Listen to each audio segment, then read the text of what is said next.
look at Floyd. Like, Floyd spends money like it's a tap. Like, he's got a tap. Just like unlimited amount of money. Money's just flowing. And even as much money as he's made in his career, which he's probably made as much, if not more money than any boxer ever. Like, there's all these lawsuits. Like, he hasn't been paying things, and he owes money on this and owes money on that. And it's like, and then he's got to come out of retirement. Yeah, that's tough.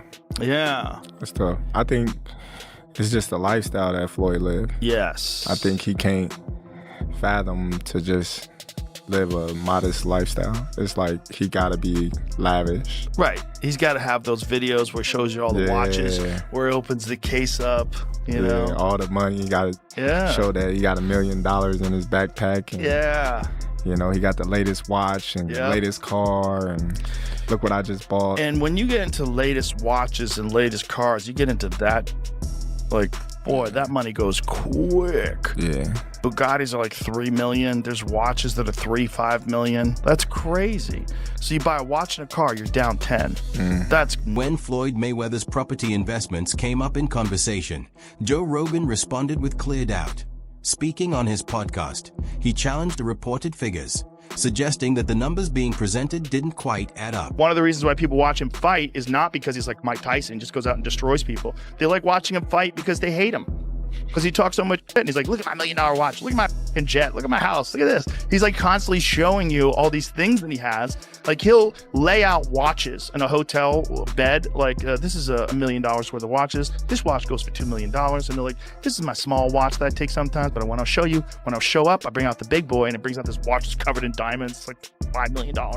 And so you hate. Floyd owes like $1.4 million in jewelry debts, that Floyd owes like hundreds of thousands of dollars in rent for a private New York apartment. His private jet fuel, he's not paid hundreds of thousands of dollars worth of fuel and maintenance. He put up one of his jets that I think he even sold, but one of his jets, and I want to say one of his properties, like one of his homes, up as collateral for a $54 million loan from a individual, from a billionaire, that had a 9% interest on the loan. Joe Rogan pushed back on the narrative about Floyd Mayweather's real estate empire, casting doubt on claims that he controls multiple properties worth tens of millions. He pointed out that there's a clear difference between making big financial claims and actually having verified assets to support those statements. Money to the IRS. How much does he owe? It's in the $20+ million range. It's a lot of money, man. But it's not something that he's been, it's not like deception. No. It's just neglect to it's pay. Neglect. And it's also like, I think, and there is like a truth to this. He makes so much money. There's probably a point when they're like, hey, it's time to pay your taxes. And you go like, all right, here's a check for $25 million. That's an incredible amount of money. And then they go, that's true, but you owe 50 more. And he's just like, that can't be right. I've given you $25 million. Yeah, he's bought over 100 luxury cars from the same dealer and always pays in cash. He has $15 million worth of cars. Congrats. You can This is where the narrative takes a more intriguing turn. Floyd Mayweather carefully crafted the Money Mayweather persona to represent limitless riches, stacks of cash, high-end timepieces, and a business empire that appeared untouchable.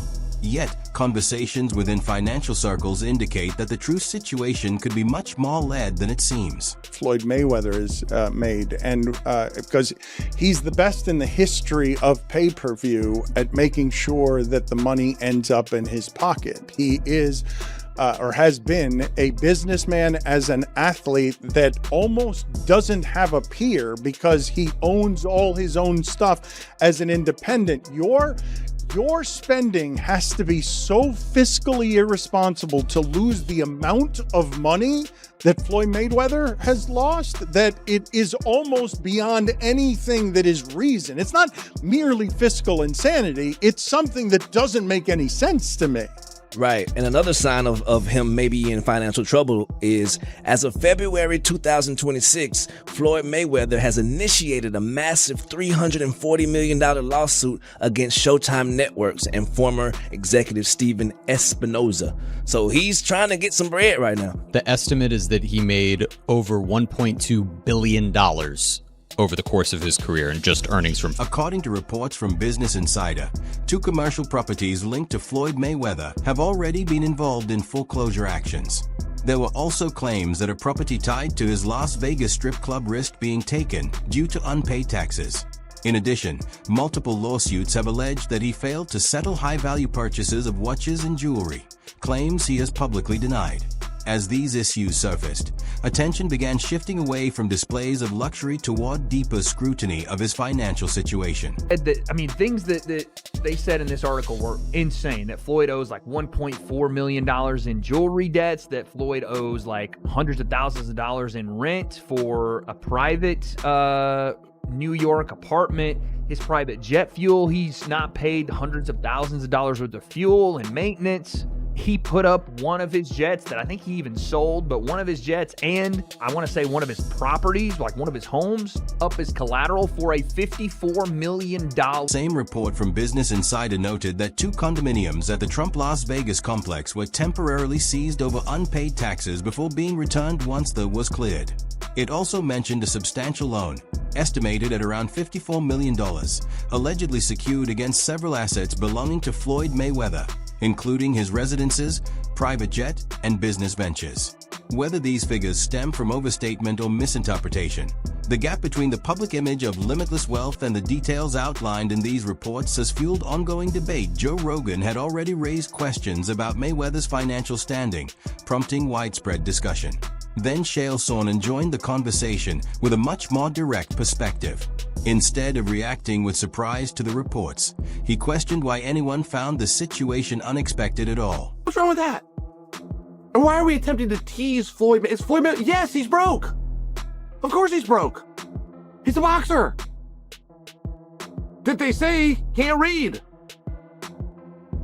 That's not to tease him. They say that he can't read. His best friend at the time said that he can't read, and he never denied it. I don't tease him for it. He was a guy who grew up in a boxing channel, right? It's one of these things. You know what you know. You know what you were taught. I didn't teach him about contracts. I didn't teach him about saving. I didn't teach him about investments. Who would have taught him these things? Of course he's broke.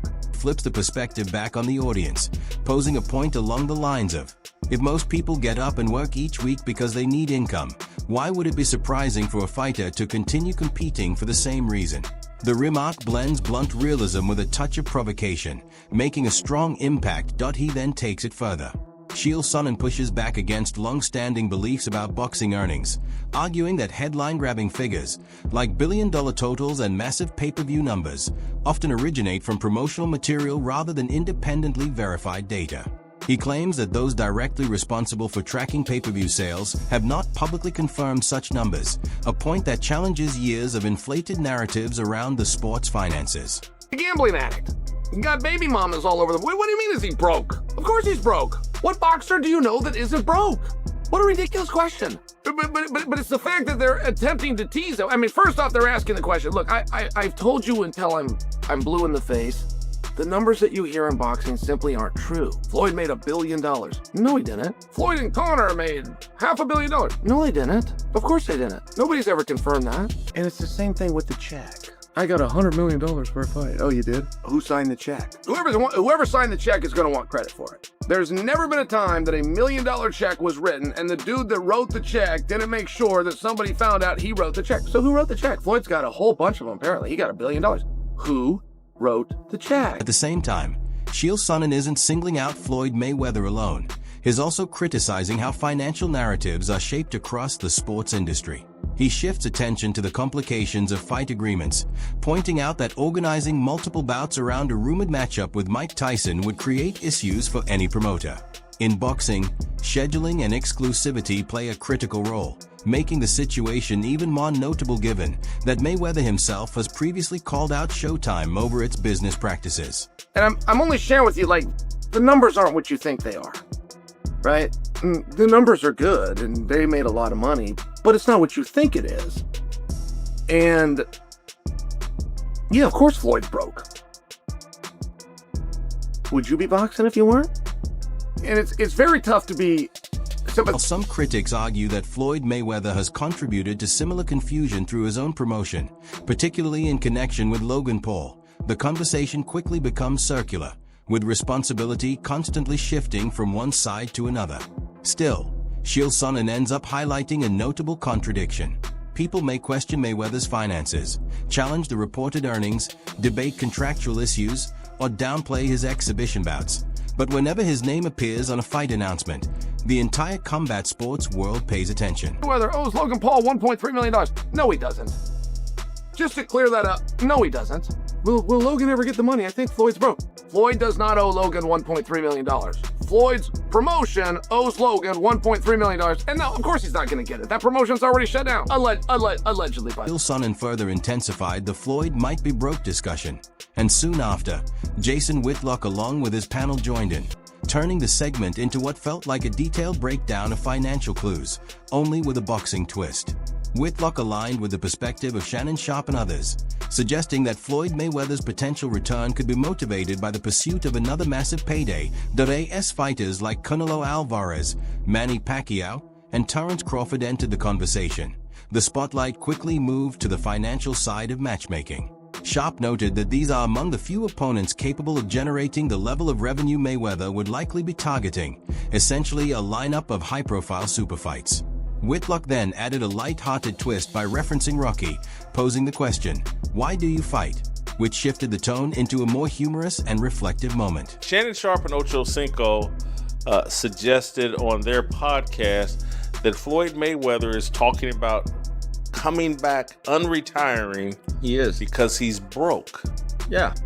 Let's play the clip here of Shannon Sharpe and Ocho Cinco. There are only 3 fights that Floyd can have that can command and get the kind of money he's looking to recoup for money that may have been lost, or money that may have been stolen, or money he may have spent, to date. For one, a rematch with Canelo. That's one fight. Canelo too big. Listen to me, Unc. We talk about making that money. He ain't gonna have. Floyd Mayweather shaped his public identity around the belief that financial success defines greatness, even evolving his image from pretty boy into money. Jason Whitlock highlights the irony in that approach. When someone's persona is built on wealth, even small suggestions of financial issues tend to spread quickly, offering a more measured take. Dre points out that the real discussion goes beyond total earnings. He emphasizes the unseen side of finances, cash flow, holdings, debts, taxes, and overall spending habits, essentially the deeper structure behind the public image. At the same time, the panel mixes in humor, joking about heavy losses from gambling, tax problems, and lavish lifestyles, turning the narrative around Mayweather into something far more complicated than a straightforward success story. Yet there's a clear contrast in the discussion. While some question the idea of a fighter nearing 50 returning to competition, others acknowledge a simple reality. If he were matched up again with names like Terence Crawford, Canelo Alvarez, or Manny Pacquiao, the same critics would still be watching closely the moment the fight begins. $1 billion and he's 47 years old and he's completely broke. He's won the prize. This is, of all the idiots that we've seen out there, celebrities, actors, entertainers that have lost a lot of money, this guy would take the cake. To blow a bill before he even hits 50 is unimaginable. It actually is sad. It's a cautionary tale. We have seen it time and time again. But who actually wants to watch this guy fight? Like, people that love him. If he comes out and if he loses and looks terrible and gets destroyed, well, look, if you love him or hate him, you can say, well, he's nearly 50 years old. This doesn't prove. Jason Whitlock and the panel had already framed Floyd Mayweather's possible return as a major financial storyline. But the discussion takes a different direction when Andre Ward joins in, shifting the focus from speculation to first-hand perspective. Ward begins by expressing his respect for Mayweather's dedication and discipline, pointing out that this aspect of his career is often overshadowed by the attention given to his luxury lifestyle.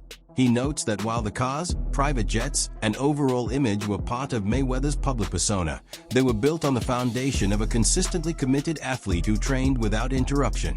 When Ward shares that he has mixed feelings about a potential comeback, his response comes across as thoughtful rather than critical. Instead of feeding into rumors, he highlights a broader reality within boxing: the intensity of competition, the energy of the spotlight, and the significant earnings on fight night create an environment that everyday life cannot easily match.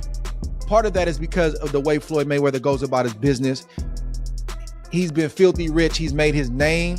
his legacy and a lot of his reputation wasn't just the boxing, it was the money. It's the money man. What I have, what I'm driving, what I'm living in, what I'm flying in. And a lot of people, they don't like that. I don't know if Floyd Mayweather had more supporters for most of his fights or more haters. But regardless of where you fall on that line, Floyd Mayweather made it work for him when many people, promoters included, networks included, early on didn't think that he can. That level of insight is something typically coming from someone who has been in the ring at the highest level. Andre Ward then redirects the discussion toward a possible rematch with Manny Pacquiao, and at that point the analysis becomes more technical. He suggests that veteran fighters can sometimes produce more engaging exchanges because they are no longer able to depend on the constant mobility they once had. With reduced movement and more straightforward engagement, the assumption that such a matchup would lack excitement doesn't necessarily hold up, however. Ward repeatedly returns to one major issue: age-related risk. A fighter's mindset may remain sharp and confident, but physical capability doesn't always keep pace, which has been a factor in many unfortunate outcomes in boxing history. Even while expressing a preference for both legends to remain in retirement, he acknowledges that curiosity is hard to resist. Whenever two iconic names with unresolved narratives consider returning, the boxing world naturally pays attention, regardless of differing opinions. Watch a fighter, he'll say he don't watch him, but he'll watch any potential opponent over and over and over, and he has to process, can he do anything with me? How does my skill set line up with his? Can I beat him? The problem with being 49 years of age is sometimes your brain can see things and tell you things that your body's not in agreement with.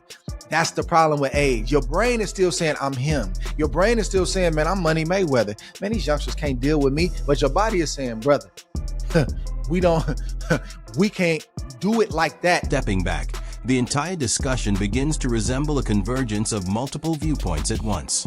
Joe Rogan questions the validity of Floyd Mayweather's financial standing, while Chael Sonnen challenges long-held beliefs about how boxing earnings are portrayed. Meanwhile, Jason Whitlock and his panel examine the business structure and lifestyle angles, and Andre Ward brings in the perspective of someone who has actually competed at the elite level, emphasizing that boxing carries an intensity that goes beyond financial incentives. Some viewpoints suggest that a potential return is driven by the pursuit of another major payday, while others believe the financial speculation is exaggerated. Ward's comments subtly highlight another angle: the draw of competition, the atmosphere of fight night, and the adrenaline that can't easily be replaced in everyday life. Ultimately, the debate centers around the balance between legacy and longevity, and between business decisions and personal drive. Regardless of whether Mayweather's motivation is financial, historical, or simply tied to the identity he built as Money Mayweather, the ongoing discussion itself reflects his lasting influence. The fact that so many voices continue to analyze and debate a possible comeback underscores the kind of attention and impact only true icons generate in the sport. That's the struggle, and that's the danger of coming back at this age. So part of me wants to see these guys continue to make money. Part of me wants to see these guys, how do they do it at this age? Man, show me something. Show me how your mind can overtake the deficiencies you may have in your body at your age. But the deeper part of me, man, I want to see Floyd Mayweather and Manny Pacquiao on a beach somewhere, living off the fruits of their labor, helping the game however they see fit to help the game, and just watching the next generations do what they do. But hey, we got to fight September 9th. Now it's your turn. What do you think? Is Floyd Mayweather's return driven by a desire for another big payday, a genuine love for the sport, or unfinished business in a potential showdown with Manny Pacquiao? Drop your thoughts in the comments. We'd really like to hear your perspective. And if you enjoyed the video, don't forget to like, share, and subscribe to Fight Masters. See you in the next one.